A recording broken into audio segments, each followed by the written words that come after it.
నమస్తే అందరికీ. నేనైతే ఇవాళ వరలక్ష్మి వ్రతం కోసం ఇంట్లోనే వరలక్ష్మి వ్రతం చేసుకోవాలని వెళ్తున్నాననమాట.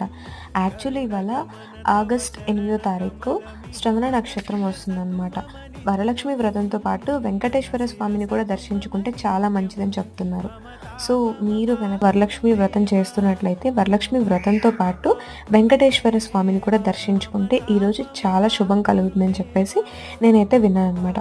మేమైతే సింపుల్‌గా ఇలా చేసుకున్నాం. లాస్ట్ ఇయర్ అయితే ఇంకా బాగా చేశాననమాట.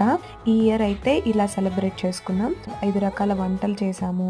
5 మంది ముత్తైదువులను పిలిచి వాళ్ళకి ఈ తాంబూలం కూడా ఇచ్చిందనమాట.